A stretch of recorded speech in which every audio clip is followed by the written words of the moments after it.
তো আজকের যে ভোকাবুলারি ক্লাস এটাতে আমরা 5টা অ্যান্টোনিম নিয়ে আলোচনা করব। মোস্ট ইম্পর্টেন্ট অ্যান্টোনিম যেগুলো পরীক্ষায় আসার খুবই চান্স আছে, সেরকম 5টা নিয়ে আলোচনা করব।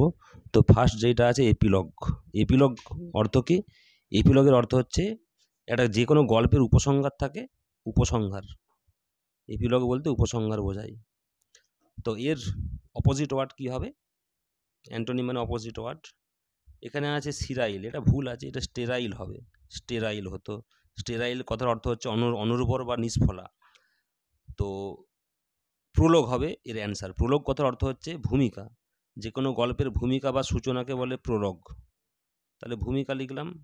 এরপরে আছে রেট্রোস্পেকটিভ আর হাম্বেল রয়ে গেল। রেট্রোস্পেকটিভ প্রতিটা ওয়ার্ড আলোচনা করার কারণ হচ্ছে ওয়ার্ড স্টকের পরিমাণটা যদি 4টা করি, 4 4 16 প্লাস 4 20টা ওয়ার্ড আমার স্টক হয়ে যাবে।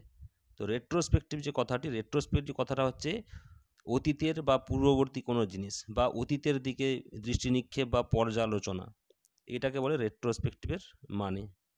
ঠিক আছে, এগুলো নোট করে নেবে একটু তোমরা। পরেরটা আছে ওয়াক্স। ওয়াক্স মানে কিন্তু এখানে মোম নয়, এখানে ওয়াক্সের অর্থ হচ্ছে কোনো কিছু বৃদ্ধি পাওয়া বা বাড়া, তাকে আমরা বলি ওয়াক্স। তাহলে বৃদ্ধি পাওয়া বা বাড়াকে আমরা ওয়াক্স বলছি। এর তার অপোজিট কি হবে? এর অপোজিট যেটা হবে সেটা অপশানগুলো আলোচনা করি একটু। নক্সাস আছে। নক্সাস মানে হচ্ছে অস্বাস্থ্যকর নোংরা কোনো জিনিসকে বলে নক্সাস। অস্বাস্থ্যকর একটা পরিবেশ হতে পারে, জায়গা হতে পারে, অস্বাস্থ্যকর। আচ্ছা, ন্যারো মানে আমরা জানি সংকীর্ণ বা ছোট। আচ্ছা, ওয়েন, এই এখানে ওয়েন হবে অ্যান্সার। ওয়েন মানে ক্ষয় পাওয়া, পতন হওয়া। তাহলে বৃদ্ধি পাওয়ার উল্টো অবশ্যই ক্ষয় পাওয়া বা পতন হওয়া। তাহলে ওয়েন হবে এখানে অ্যান্সার। নেক্সট কি আছে? লাফ। লাফ মানে হাসা। তাহলে ওয়াক্সের অপোজিট হলো আমাদের এখানে ওয়েন। টার্স। টার্স কথার অর্থ হচ্ছে সংক্ষিপ্ত বা সংকুচিত কোনো জিনিস। সংকুচিত বা সংক্ষিপ্ত, তাকে আমরা টার্স বলি। তো এর অপোজিট কি হবে? সব অপশানগুলো আলোচনা করি। প্র্যাকটিস। প্র্যাকটিস মানে আমরা তো জানি যে একটা চল বা প্রথা বা অনুশীলন করা, এটা হতে পারে। বটম মানে নিচো, মানে নিচে আছে। টপ মানে টপের অপোজিট হচ্ছে বটম। আচ্ছা, এরপরে আছে ওপাক। ওপাক মানে হচ্ছে অস্পষ্ট বা অস্বচ্ছ। ট্রান্সপারেন্টের অপোজিট হচ্ছে ওপাক। ট্রান্সপারেন্ট মানে স্বচ্ছ, যে যার এইদিক ওদিক দেখা যায়। আর রয়ে গেল ডিফিউজ। এখানে ডিফিউজ মানে হচ্ছে প্রচুর পরিমাণে থাকা বা বিস্তৃত কোনো জিনিস। ঠিক আছে, তাহলে কি বললাম? প্রচুর পরিমাণে থাকা বা বিস্তৃত, এইটা হচ্ছে ডিফিউজ, প্রচুর পরিমাণে থাকা। তাহলে টার্সের অপোজিট হলো এখানে ডিফিউজ। এটা আছে লিনিয়েন্ট। তা লিনিয়েন্ট শব্দটির যে অর্থ সেটা হচ্ছে ক্ষমাশীল, সহনশীল, এরকম একটা অর্থ আছে।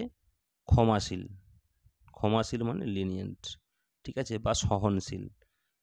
তো লিনিয়েন্টের অপোজিট এখানে কি হবে দেখি আমরা। ক্যাপাবেল মানে সক্ষম, ক্যাপাবেল হবে না। ক্ষমাশীলের অপোজিট ক্যাপাবেল হতে পারে না। স্ট্রিক্ট। স্ট্রিক্ট মানে হচ্ছে নিষ্ঠুর বা কঠোর।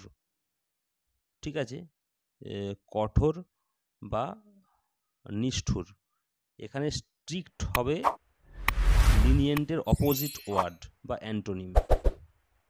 বাকি দুটো কি আছে? স্ট্রং। স্ট্রং মানে বলবান বা শক্তিশালী, আমরা জানি। আর কনজারভেটিভ, কনজারভেটিভ অর্থ হচ্ছে গোঁড়া বা রক্ষণশীল। এটা হচ্ছে কনজারভেটিভের অর্থ। অনেক ফ্যামিলি থাকে যারা গোঁড়া বা কনজারভেটিভ ফ্যামিলি আছে এখনও বর্তমানে। আমরাও অনেক ক্ষেত্রে, কোনো ক্ষেত্রে আমরাও কনজারভেটিভ। তো এই হলো। পরেরটার দিকে আমরা চোখ রাখবো। এখানে আছে ভেটেরান। তো ভেটেরান কথাটির অর্থ খুব সুন্দর একটি অর্থ। প্রবীণ, আমরা জানি প্রবীণ, অভিজ্ঞ লোক, তাকে বলে আমরা ভেটেরান। প্রবীণ, অভিজ্ঞ, এদেরকে বলে ভেটেরান। ঝানু বলি বাংলায়, ঝানু লোক মানে অভিজ্ঞ লোক। ঠিক আছে, তো এর অপোজিট কি হবে? অনভিজ্ঞ।